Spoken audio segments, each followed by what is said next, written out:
Panik, panik, ada yang panik.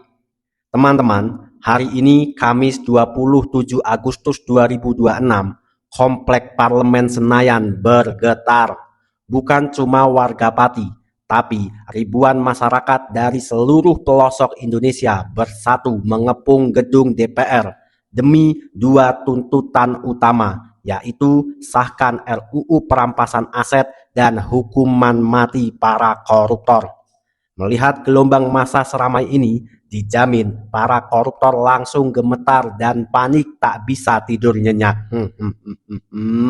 Ya udah teman-teman, biar makin paham situasi sebenarnya, yuk langsung kita bedah penjelasannya. Tapi jangan lupa subscribe channel ini, Tiang Politik. Untuk segera mengesahkan RUU perampasan aset koruptor dan hukum mati koruptor, karena korupsi di negeri ini sudah akut ya. Korupsi adalah penjajah bangsa ini, korupsi perusak masa depan bangsa. Mari saya himbau, ini terbuka ya untuk seluruh rakyat Indonesia untuk hadir di DPR RI. Kita menemui Puan Maharani yang kemarin ya menyampaikan di media sosial pengesahan RUU perampasan aset, itu menunggu masukan dari masyarakat. Terima kasih. Kira-kira perampasan aset dan hukuman seberat-beratnya bagi koruptor ini beneran solusi bikin jera? Atau justru kamu punya sudut pandang lain? Hari ini, apresiasi setinggi-tingginya untuk seluruh warga dari Pati hingga berbagai daerah yang rela datang jauh-jauh ke Senayan demi menyuarakan keadilan secara damai dan tertib. Tapi pertanyaannya, apakah aspirasi rakyat hari ini beneran bakal dijamin DPR atau cuma jadi janji manis belaka? Tulis pendapatmu di komentar secara santun, dan mari kita ulas faktanya sampai tuntas. Assalamualaikum warahmatullahi wabarakatuh. Komisi 3 DPR RI terus mempercepat pembentukan RUU perampasan aset dan dipastikan RUU tersebut disahkan paling lambat saat rapat paripurna DPR RI di bulan Desember 2026. Sebelum kita ulas pembahasan pertamanya, yuk dukung terus channel ini dengan cara like, subscribe, dan nyalakan lonceng notifikasinya agar gerakan menyuarakan kebenaran ini bisa semakin berdampak luas. Mari kita tunjukkan solidaritas dan persatuan seluruh elemen masyarakat untuk melawan segala bentuk ketidakadilan dan praktik korupsi di tanah air. Bagikan video ini sebanyak-banyaknya ke teman dan keluarga kalian sebagai bentuk dukungan nyata. Coba absen dulu di kolom komentar. Dari kota atau daerah mana kamu menonton video ini hari ini? Tunjukkan bahwa suara rakyat bersatu dari seluruh penjuru Indonesia. Tonton video ini sampai selesai agar kita paham konteksnya secara utuh. Sebagai catatan, video ini hadir murni sebagai media informasi dan edukasi, serta tidak bertujuan menyudutkan pihak manapun. Selamat menyaksikan. Kalau menurut kalian, bagaimana dengan dua tuntutan aksi hari ini? Apakah sudah saatnya koruptor dihukum mati dan hartanya disita sampai habis? Teman-teman, tulis pandangan kalian di kolom komentar. Mari kita kawal dan diskusikan bersama-sama. Hari ini, Kamis 27 Agustus 2026, suasana di sekitar Kompleks Parlemen Senayan, Jakarta tampak berbeda dari hari-hari biasanya. Sejak pagi hari, arus kedatangan massa dari berbagai daerah mulai terlihat memadati kawasan tersebut. Bendera, spanduk tuntutan, serta atribut dari berbagai elemen masyarakat berkibar di tengah barisan warga yang datang dengan satu tujuan yang sama, menyuarakan aspirasi mereka secara langsung kepada para wakil rakyat. Gerakan ini diinisiatori oleh Aliansi Masyarakat Pati Bersatu yang datang jauh-jauh dari Jawa Tengah. Namun pemandangan di lapangan menunjukkan bahwa aksi ini tidak lagi hanya milik warga dari satu daerah saja. Berdasarkan perkiraan panitia di posko gerakan, sekitar 80% peserta aksi yang hadir justru berasal dari perwakilan berbagai wilayah lain di seluruh Indonesia. Mulai dari kawasan Pulau Jawa, Sumatera, hingga daerah lainnya, masyarakat berbondong-bondong menyatukan suara. Hal ini membuktikan bahwa isu yang dibawa hari ini bukan sekadar masalah lokal, melainkan perhatian bersama seluruh rakyat Indonesia yang mendambakan keadilan hukum yang seimbang. Meskipun ribuan orang memadati jalanan di sekitar gedung DPR RI, suasana pergerakan massa tetap terjaga dalam koridor yang tertib dan penuh kedamaian. Para peserta aksi saling mengingatkan satu sama lain agar tidak mudah terprovokasi oleh situasi di lapangan. Pengamanan dari pihak kepolisian dan petugas gabungan juga terlihat bersiap di sekitar lokasi untuk memastikan arus lalu lintas dan jalannya penyampaian aspirasi dapat berlangsung secara aman. Semangat solidaritas sangat terasa ketika warga saling berbagi air minum, makanan ringan hingga tempat berteduh di tengah teriknya cuaca Jakarta hari ini. Kehadiran massa dalam jumlah besar ini menjadi simbol kuat bahwa kesadaran hukum dan kepedulian sosial masyarakat semakin meningkat. Warga yang hadir dari berbagai latar belakang, mulai dari petani, pekerja harian, mahasiswa hingga tokoh masyarakat daerah, berdiri berdampingan secara setara. Mereka ingin menunjukkan bahwa rakyat memiliki hak yang sama untuk mengawal jalannya pemerintahan, serta memastikan bahwa kebijakan yang dibuat benar-benar berpihak pada kesejahteraan bersama. Pemandangan hari ini memperlihatkan betapa besarnya harapan masyarakat agar suara mereka tidak hanya berhenti di luar pagar gedung parlemen, tetapi benar-benar didengar, dicatat, dan ditindaklanjuti secara nyata oleh para pembuat kebijakan di dalam Senayan. Teman-teman, kita harus ingat, mengkritik pemerintah adalah cara kita sebagai rakyat mencintai negeri ini agar pemerintah tetap berada di jalan yang benar. Tapi harus ingat, menyampaikan aspirasi di jalanan harus tertib, tidak boleh terprovokasi. Ingat teman-teman, harus kondusif. Semangat para pejuang, jangan sampai perjuangan suci ini ditumpangi oleh pihak-pihak yang tidak bertanggung jawab. Teman-teman, tulis dukungan kalian di kolom komentar. Di tengah kerumunan massa yang memenuhi kawasan Senayan hari ini, terdapat dua pesan utama yang menjadi alasan kuat mengapa ribuan orang rela melangkahkan kaki dan mengorbankan waktu mereka. Tuntutan ini bukan lahir dari keinginan pribadi atau kelompok tertentu, melainkan bersumber dari rasa keprihatinan mendalam atas kondisi penegakan hukum dan perekonomian yang dirasakan langsung oleh masyarakat dalam kehidupan sehari-hari. Tuntutan pertama yang menjadi fokus utama gerakan hari ini adalah pengesahan rancangan Undang-Undang Perampasan Aset. Bagi masyarakat awam, istilah RUU Perampasan Aset mungkin terdengar seperti bahasa hukum yang rumit. Namun, jika dijelaskan secara sederhana, aturan ini memiliki konsep dasar yang sangat mudah dipahami. RUU Perampasan Aset adalah sebuah mekanisme hukum yang memungkinkan negara untuk mengambil kembali kekayaan, uang, atau barang bernilai tinggi yang diduga kuat berasal dari tindakan kejahatan, khususnya tindakan korupsi, secara lebih cepat dan efektif. Selama ini, proses pengembalian uang negara yang diambil oleh oknum-oknum tertentu seringkali memakan waktu yang sangat lama. Dalam prosedur hukum konvensional, negara biasanya harus menunggu hingga seluruh proses peradilan selesai dan memiliki keputusan hukum tetap. Selagi proses hukum itu berjalan panjang berlarut-larut, tak jarang kekayaan hasil tindakan melanggar hukum tersebut sudah dialihkan, disembunyikan atas nama orang lain, atau bahkan dilarikan ke luar negeri. Akibatnya, ketika proses peradilan selesai, uang negara yang berhasil diselamatkan seringkali hanya tersisa sebagian kecil saja. Dengan hadirnya Undang-Undang Perampasan Aset ini, celah tersebut dapat ditutup. Negara memiliki kewenangan yang sah secara hukum untuk membekukan dan menyita kekayaan yang tidak bisa dibuktikan asal-usulnya secara sah oleh pemiliknya. Jika seseorang memiliki aset melimpah yang tidak sesuai dengan penghasilan resminya dan terindikasi kuat dari hasil penyelewengan, maka negara dapat mengambil alih aset tersebut untuk dikembalikan ke kas negara. Uang tersebut nantinya dapat dimanfaatkan kembali untuk kepentingan rakyat banyak, seperti pembangunan infrastruktur publik, perbaikan fasilitas kesehatan, hingga bantuan pendidikan bagi masyarakat kurang mampu. Kehadiran perwakilan masyarakat di depan gedung DPR RI hari ini bertujuan untuk meminta jaminan tertulis dari para wakil rakyat. Walaupun wacana pembahasan undang-undang ini sudah ditargetkan untuk rampung sebelum akhir tahun 2026, masyarakat menginginkan adanya komitmen yang jelas dan pasti. Rakyat tidak ingin target tersebut kembali tertunda, atau sekadar menjadi janji manis yang diulur-ulur tanpa kejelasan. Kepastian tertulis dari parlemen dinilai sangat krusial agar publik memiliki pegangan yang nyata untuk mengawal proses pembahasannya, hingga benar-benar disahkan menjadi undang-undang yang berlaku.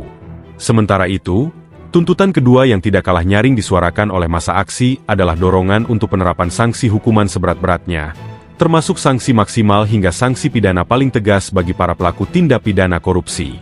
Keinginan masyarakat akan sanksi yang sangat berat ini bukanlah bentuk kebencian personal, melainkan bentuk kejenuhan rakyat terhadap praktik kerugian negara yang berulang kali terjadi.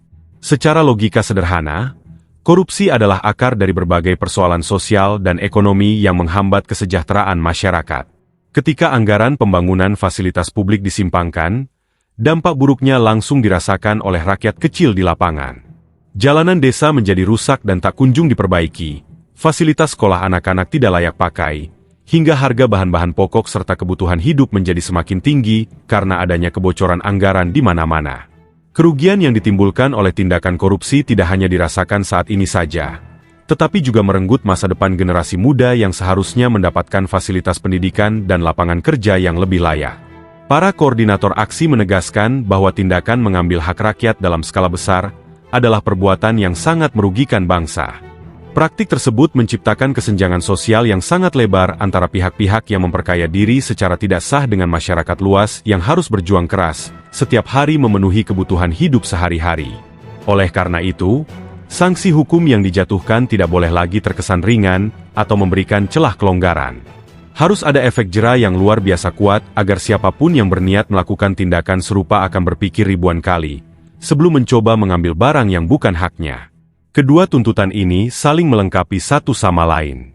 Di satu sisi, Undang-Undang Perampasan Aset bertugas menyelamatkan kekayaan negara agar bisa kembali digunakan untuk kemakmuran rakyat. Di sisi lain, sanksi hukuman yang amat tegas bertindak sebagai benteng pencegahan agar tidak ada lagi oknum yang berani menyalahgunakan kewenangan atau jabatan yang diembannya. Harapan besar yang dibawa oleh masyarakat dari berbagai pelosok daerah hari ini adalah agar DPR RI mendengarkan aspirasi ini secara jernih dan objektif. Rakyat merindukan hadirnya sistem hukum yang adil, tegas, dan tidak pandang bulu. Sebuah sistem di mana keadilan tidak hanya tajam ke bawah, tetapi juga tajam ke atas, serta benar-benar mengutamakan kepentingan seluruh rakyat Indonesia di atas kepentingan golongan tertentu. Di balik riuhnya suara rakyat yang menggema di depan Kompleks Senayan hari ini, perjalanan menuju momen penyampaian aspirasi ini ternyata tidak dilalui dengan mudah. Perjuangan ribuan warga yang datang dari berbagai pelosok daerah menyimpan cerita tentang berbagai rintangan, tekanan, hingga dugaan tindakan perintangan yang dialami para peserta aksi di sepanjang perjalanan mereka menuju ibu kota. Sejak beberapa hari sebelum aksi besar ini berlangsung, berbagai kabar mengenai kendala teknis dan gangguan mulai bermunculan dari daerah asal rombongan, khususnya wilayah Pati dan sekitarnya. Salah satu kendala utama yang dirasakan langsung oleh panitia penyelenggara adalah sulitnya menyewa armada transportasi bus untuk membawa rombongan warga ke Jakarta. Padahal, dana operasional yang dikumpulkan sudah siap, baik dari swadaya pribadi penggerak aksi maupun hasil donasi sukarela masyarakat yang ingin berpartisipasi. Namun, secara mendadak, sejumlah pemilik sewa bus di daerah membatalkan pesanan armada secara sepihak. Pembatalan ini tentu menimbulkan tanda tanya besar bagi para panitia di lapangan. Berdasarkan keterangan yang disampaikan koordinator aksi, kuat dugaan bahwa pembatalan armada tersebut terjadi akibat adanya tekanan atau imbauan khusus dari pihak-pihak tertentu yang tidak menginginkan pergerakan massa dalam jumlah besar menuju ke ibu kota. Akibatnya, banyak warga yang tadinya sudah siap berangkat harus mencari alternatif transportasi lain di saat-saat terakhir demi bisa tiba di Jakarta tepat waktu. Tidak berhenti pada persoalan transportasi di daerah asal, tekanan yang dialami oleh rombongan massa juga terjadi secara fisik di perjalanan menuju tempat tujuan. Pada saat rombongan bergerak melintasi jalur tol menuju Jakarta, sebuah insiden mengejutkan terjadi di sekitar kawasan Tol Karawang. Ketika bus yang membawa peserta aksi melintas di bawah sebuah jembatan penyeberangan, orang tak dikenal yang mengenakan penutup wajah dan jaket secara tiba-tiba melempar batu bata ke arah bus yang sedang melaju. Lemparan batu tersebut mengenai bagian depan kendaraan, hingga menyebabkan kaca utama bus mengalami retak parah. Serpihan kaca yang terlempar ke bagian dalam bus sempat melukai beberapa peserta aksi yang duduk di barisan depan, termasuk sang koordinator gerakan. Meskipun luka yang dialami tergolong luka ringan dan tidak memicu korban jiwa, peristiwa tersebut tentu memberikan rasa terkejut dan ketegangan bagi para penumpang di dalam bus. Kejadian penyerangan di tengah perjalanan ini menguatkan keprihatinan masyarakat bahwa ada pihak-pihak tertentu yang mencoba menimbulkan rasa takut dan mengurungkan niat warga untuk menyampaikan suaranya di Jakarta. Selain perintangan secara fisik dan transportasi di lapangan, bentuk tekanan lain yang tidak kalah menyita perhatian adalah gangguan pada sarana komunikasi digital dan finansial milik pihak penyelenggara aksi. Hanya dalam hitungan hari sebelum hari pelaksanaan aksi, saluran komunikasi utama yang digunakan untuk berkoordinasi secara mendadak mengalami gangguan parah. Akun media sosial seperti TikTok yang digunakan untuk membagikan informasi mengenai persiapan aksi mendadak diblokir oleh sistem, tanpa adanya pemberitahuan atau penjelasan yang jelas mengenai pelanggaran aturan yang dilakukan. Tak lama setelah itu, aplikasi pesan singkat WhatsApp milik koordinator aksi juga tidak dapat diakses, dan nomor telepon yang terdaftar mendadak hilang dari jaringan. Kondisi ini membuat komunikasi antar panitia di daerah dan di Jakarta sempat terputus dan mengalami hambatan serius dalam mematangkan persiapan acara. Hal yang lebih mengejutkan lagi adalah terjadinya pemblokiran pada rekening bank pribadi milik koordinator gerakan yang selama ini digunakan sebagai tempat menampung donasi dari warga serta dana pribadi untuk menyewa bus. Pemblokiran rekening tersebut terjadi tanpa adanya surat pemberitahuan resmi, klarifikasi awal, maupun alasan hukum yang disampaikan oleh pihak bank terkait. Penutupan akses keuangan secara sepihak ini secara otomatis melumpuhkan proses pembayaran operasional pergerakan massa di saat-saat kritis menjelang keberangkatan. Bagi masyarakat awam, serangkaian kejadian yang terjadi secara beruntun ini, mulai dari pembatalan sewa bus, pelemparan batu di jalan tol, hingga pembekuan akun media sosial dan rekening bank, tentu memunculkan pertanyaan besar.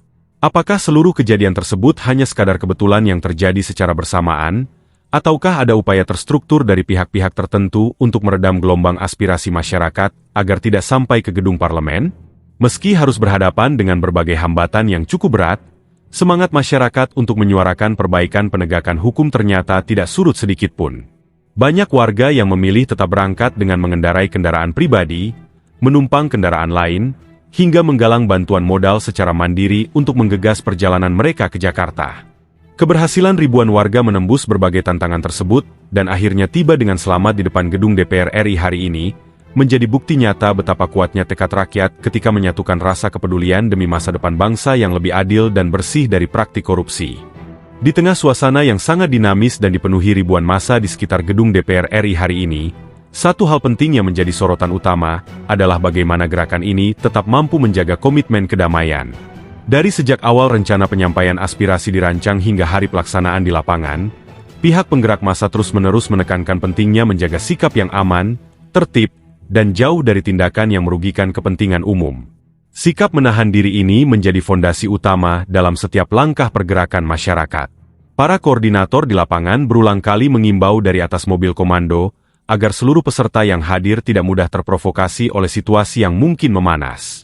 Pesan yang disampaikan sangat jelas. Gerakan ini bertujuan untuk memperjuangkan penegakan hukum yang adil, sehingga cara-cara yang digunakan pun harus tetap berada di dalam koridor hukum yang berlaku. Seluruh peserta diminta untuk menjaga kebersihan lokasi, tidak merusak fasilitas publik yang ada di sekitar jalan raya, serta menghormati sesama pengguna jalan yang sedang beraktivitas di kawasan Jakarta. Harapan besar juga ditujukan kepada para petugas keamanan yang bersiap mengawal jalannya aksi hari ini. Masyarakat sangat mengapresiasi kerja keras aparat pengamanan yang bersedia memfasilitasi jalannya penyampaian pendapat di muka umum secara profesional. Di sisi lain, koordinator massa juga memohon agar aparat keamanan bertindak tegas dan responsif apabila melihat ada pihak-pihak tertentu yang terindikasi mencoba memprovokasi kerusuhan atau menciptakan kericuhan di tengah kerumunan warga. Dengan kerjasama yang baik antara peserta aksi dan aparat pengamanan, pesan utama yang ingin disampaikan kepada para wakil rakyat dapat tersalurkan dengan jernih tanpa ternodai oleh insiden-insiden yang tidak diinginkan. Keberadaan ribuan warga dari Pati dan berbagai pelosok daerah di Jakarta hari ini, sesungguhnya membawa pesan terbuka yang sangat mendalam bagi para anggota parlemen yang berada di dalam gedung Senayan. Massa aksi yang hadir bukan datang untuk mencari permusuhan, melainkan datang sebagai pemilik kedaulatan tertinggi di negara ini yang ingin memastikan bahwa harapan rakyat didengar secara serius. Keprihatinan atas penyelewengan anggaran dan lambatnya proses hukum terhadap kasus kerugian negara telah menyatukan berbagai lapisan masyarakat dalam satu gelombang kepedulian yang sama. Masyarakat kini menantikan langkah nyata dari para pembuat kebijakan. Keinginan agar DPR RI memberikan jaminan tertulis terkait kepastian jadwal penyelesaian rancangan undang-undang perampasan aset, serta perumusan sanksi hukum seberat-beratnya bagi para koruptor, adalah tuntutan murni yang lahir dari rasa keadilan sosial. Rakyat tidak lagi membutuhkan janji-janji retoris yang diucapkan di depan kamera media, melainkan bukti konkret dalam bentuk pasal-pasal undang-undang yang benar-benar berpihak pada penyelamatan uang negara dan kesejahteraan masyarakat luas. Penting untuk dipahami bersama, bahwa perjuangan menuntut keadilan ini bukan sekadar agenda sehari atau 2 hari saja. Hari ini, 27 Agustus 2026, menjadi pengingat penting bagi seluruh bangsa bahwa suara rakyat kecil memiliki kekuatan yang sangat besar ketika disuarakan secara kompak dan beretika. Kesadaran masyarakat akan pentingnya mengawal jalannya pemerintahan kini sudah terbentuk di berbagai daerah. Apapun hasil dari pertemuan atau respons yang diberikan oleh parlemen hari ini, gerakan pengawasan publik terhadap penegakan hukum akan terus berjalan secara berkesinambungan. Melalui momentum ini, seluruh elemen masyarakat diajak untuk terus menjaga persatuan dan tidak mudah dipecah belah oleh narasi-narasi yang dapat memecah konsentrasi perjuangan bersama. Semangat kebersamaan yang diperlihatkan di Senayan hari ini adalah modal sosial yang sangat berharga bagi masa depan Indonesia. Ketika rakyat peduli pada hukum di negaranya, maka peluang untuk menciptakan pemerintahan yang bersih, transparan, dan berkeadilan akan semakin terbuka lebar. Pesan utama yang perlu kita renungkan bersama adalah pentingnya menyikapi segala bentuk perbedaan pandangan secara bijak dan beradab. Penyampaian aspirasi secara damai yang berlangsung hari ini menjadi bukti bahwa masyarakat Indonesia semakin matang dalam berdemokrasi. Kita semua tentu berharap agar aspirasi murni yang disampaikan oleh masyarakat dari Pati dan seluruh daerah di tanah air ini dapat benar-benar membuka mata hati para pembuat kebijakan, demi terwujudnya Indonesia yang lebih adil, makmur, dan bebas dari segala bentuk praktik korupsi. Di tengah himpitan ekonomi yang serba menantang dan riuk-pikuk berita tentang berbagai penyimpangan di tanah air, ada satu hal mendasar yang tidak pernah benar-benar padam dari dada kita sebagai rakyat kecil: harapan. Harapan adalah satu-satunya bahan bakar yang membuat seorang buruh tetap melangkahkan kaki di subuh hari, membuat seorang pedagang kecil tetap tersenyum menyapa pembeli, dan membuat para orang tua tetap berjuang menyekolahkan anak-anak mereka. Dan di atas segala harapan itu, ada doa yang sangat tulus agar bangsa ini benar-benar bisa terbebas dari jeratan praktik korupsi yang selama ini menggerogoti kesejahteraan kita bersama. Jujur harus kita akui, rasa lelah dan kejenuhan seringkali menghampiri ketika kita mendengar berita tentang kerugian uang negara yang nilainya begitu fantastis. Uang yang seharusnya bisa membangun rumah sakit yang layak di desa-desa terpencil, memperbaiki sekolah-sekolah yang nyaris roboh, atau menstabilkan harga kebutuhan pokok agar terjangkau oleh dapur rumah tangga kecil, justru lenyap disalahgunakan oleh oknum-oknum yang tidak bertanggung jawab. Namun, di tengah keprihatinan yang mendalam itu, kita sebagai rakyat kecil memilih untuk tidak kehilangan kepercayaan secara total. Kita menolak untuk bersikap apatis. Kita memilih untuk percaya bahwa di dalam barisan pemerintahan dan lembaga parlemen kita, masih ada, dan pasti ada, para pejabat serta pemimpin yang berhati bersih, memegang teguh sumpah jabatan, serta benar-benar mencintai rakyatnya. Kepercayaan ini bukanlah bentuk kepasrahan yang buta, melainkan sebuah uluran tangan solidaritas dari rakyat kepada para pemimpin jujur yang mungkin saat ini sedang berjuang keras di dalam sistem. Kita menyadari betul bahwa menjadi pejabat yang lurus dan berintegritas di tengah arus godaan yang begitu besar bukanlah hal yang mudah. Pasti banyak tekanan, godaan, bahkan ancaman yang harus dihadapi oleh mereka yang memilih untuk berdiri di atas kebenaran. Oleh karena itu, dari sudut-sudut kampung, dari pasar-pasar tradisional, dan dari balik pintu-pintu rumah sederhana di seluruh pelosok Nusantara, kami menitipkan doa yang tak putus-putus. Semoga para pemimpin dan pejabat yang bersih selalu diberikan kesehatan, kekuatan fisik dan mental, serta perlindungan dari Tuhan Yang Maha Esa agar tetap teguh berdiri menjadi benteng keadilan bagi rakyat kecil. Harapan terbesar kami saat ini adalah melihat para pemimpin bersatu padu tanpa menyekat diri dalam kepentingan kelompok atau golongan tertentu. Ketika para pemimpin yang memiliki nurani jernih bersatu, tidak ada benteng ketidakadilan yang tidak bisa diruntuhkan. Salah satu wujud nyata dari persatuan yang sangat dinantikan oleh ratusan juta rakyat Indonesia adalah keberanian bersama untuk mengesahkan rancangan undang-undang RUU Perampasan Aset. Bagi kita rakyat awam, pengesahan aturan ini bukan sekadar urusan formalitas lembaran hukum di atas kertas. RUU Perampasan Aset adalah simbol kembalinya hak-hak rakyat yang sempat terenggut.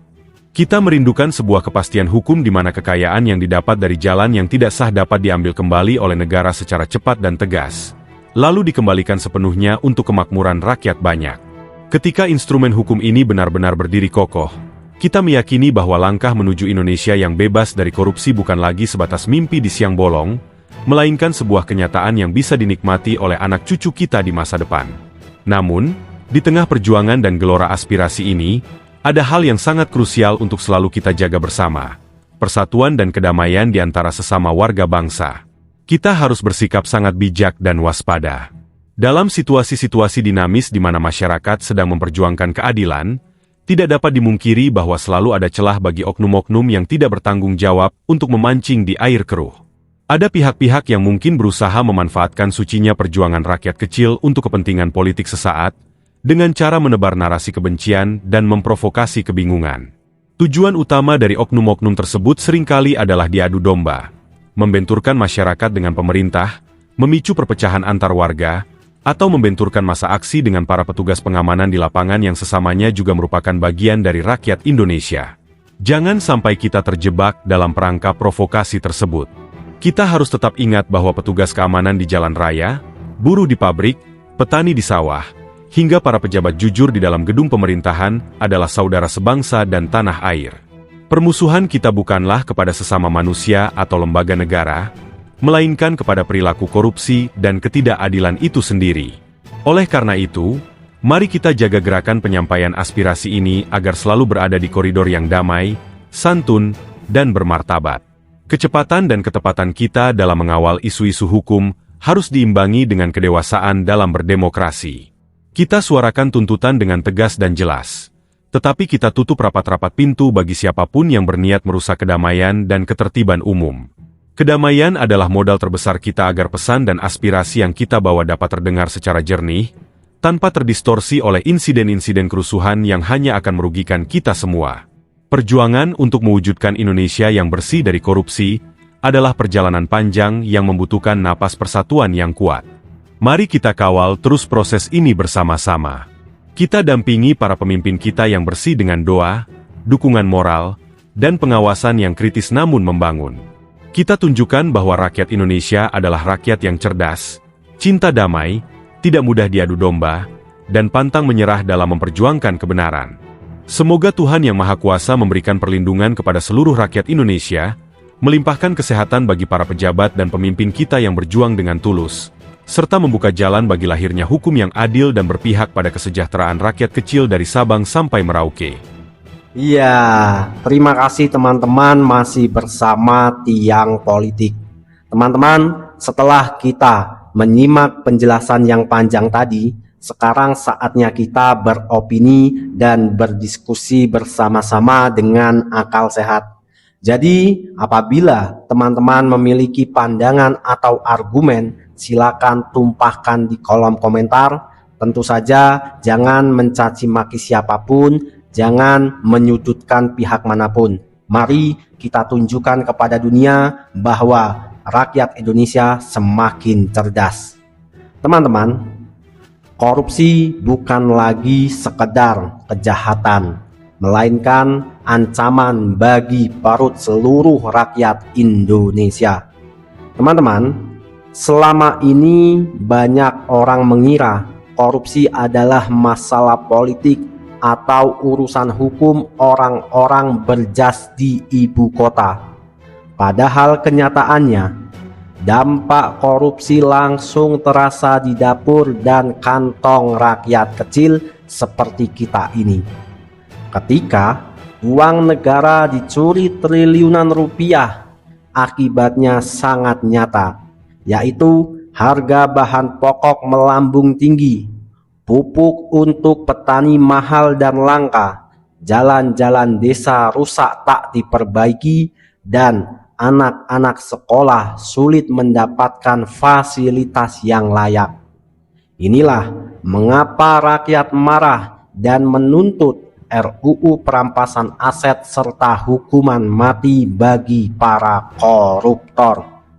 Teman-teman, rakyat paham betul bahwa memenjarakan koruptor beberapa tahun saja tidak akan menyelesaikan masalah selama harta hasil curiannya masih utuh.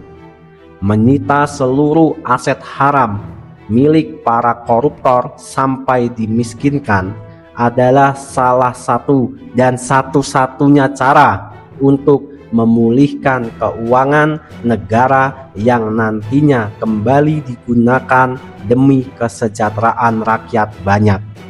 Teman-teman, jika kita melihat betapa besar perjuangan bagi para teman-teman kita, para saudara-saudara kita yang turun ke jalan untuk melakukan tuntutan, kita tahu dari penjelasan tadi adanya berbagai rintangan seperti pelemparan batu ke bus rombongan, pembatalan armada sepihak, hingga gangguan akun media sosial dan pemblokiran rekening bukanlah sebuah kebetulan belaka. Bagi orang awam, fenomena ini justru menyikap fakta menarik, yaitu pihak yang salah sedang panik. Teman-teman, ketika suara rakyat kecil dari berbagai daerah mulai bersatu, mereka yang selama ini menikmati kekuasaan secara tidak sah merasa kenyamanannya terancam.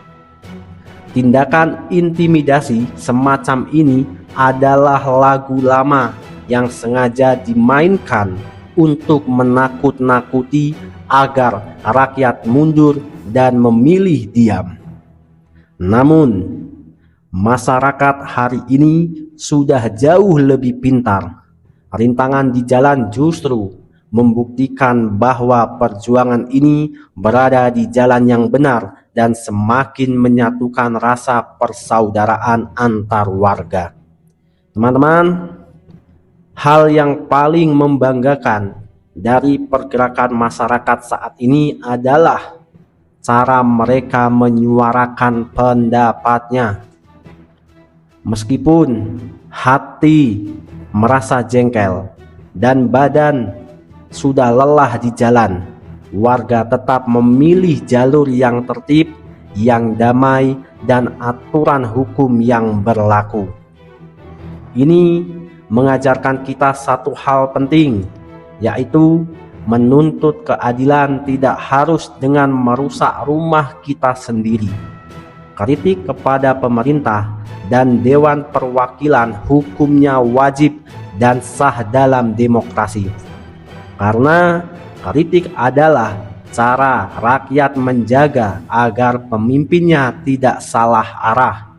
Namun, kritik tersebut harus disampaikan secara bijak dan dengan kepala dingin, tanpa caci maki, apalagi tindakan anarkis.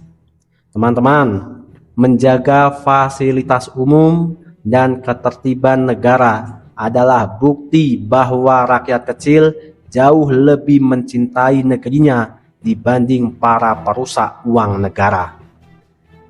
Teman-teman, harapan besar dari rakyat yang digantungkan kepada pemimpin tertinggi negeri ini, yaitu Presiden Prabowo, adalah keberanian untuk mengeksekusi kehendak rakyat. Masyarakat merindukan pemimpin yang tidak gentar menghadapi tekanan dari kelompok manapun, termasuk para mafia yang selama ini kebal hukum. Rakyat ingin melihat hukum bertindak adil.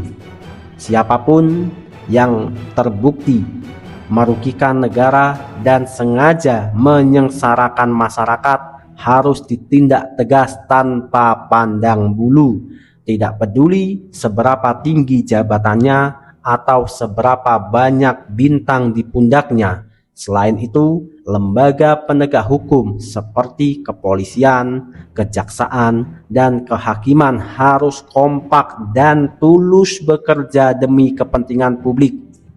Jika aparat penegak hukumnya jujur dan bersatu, maka jenis mafia apapun tidak akan punya ruang untuk bergerak. Teman-teman, ingat, satu hal yang kerap dilupakan oleh masyarakat awam adalah bahwa di dalam struktur pemerintahan tidak semua pejabat itu buruk. Masih banyak orang-orang jujur, orang-orang bersih, dan tulus bekerja untuk kemakmuran rakyat. Masalahnya teman-teman, pejabat yang bersih dan berani menindak korupsi biasanya justru menjadi sasaran utama fitnah dari para mafia yang terganggu bisnis haramnya. Disinilah peran penting rakyat, yaitu kita harus cerdas membedakan mana pejabat yang benar-benar bekerja untuk rakyat dan mana yang hanya berpura-pura. Teman-teman, pejabat yang bersih harus kita bentengi dan dukung penuh agar mereka tidak merasa berjuang sendirian melawan arus kejahatan. Ingat teman-teman, Indonesia tidak akan bisa dihancurkan dari luar selama rakyat dan pemerintahnya saling percaya dan bersatu. DPR harus menepati janji untuk mengesahkan undang-undang yang pro rakyat. Pemerintah wajib tegas memberantas koruptor dan rakyat harus terus mengawal dengan cara yang bijak dan penuh persatuan. Itulah teman-teman, semoga apa yang disampaikan dari channel ini, dari konten ini semoga bermanfaat. Tujuan kita tidak ada maksud untuk caci maki, tidak ada untuk menyudutkan pihak manapun, tidak. Tujuan kita hanya satu teman-teman, mengedukasi masyarakat dan menggaungkan narasi persatuan. Terima kasih, terus dukung channel ini, Tiang Politik, karena channel ini tempat kita sebagai rakyat kecil berkumpul, bersatu, dan berdiskusi. Jangan lupa subscribe, like, komen, dan bagikan video ini ke teman-teman, ke saudara-saudara kalian agar gerakan kita semakin besar. Terima kasih telah menyimak. Saya Bang Ir, host dari Tiang Politik, undur diri. Sampai bertemu di video berikutnya. Terima kasih. Merdeka, merdeka, merdeka. Hidup rakyat Indonesia.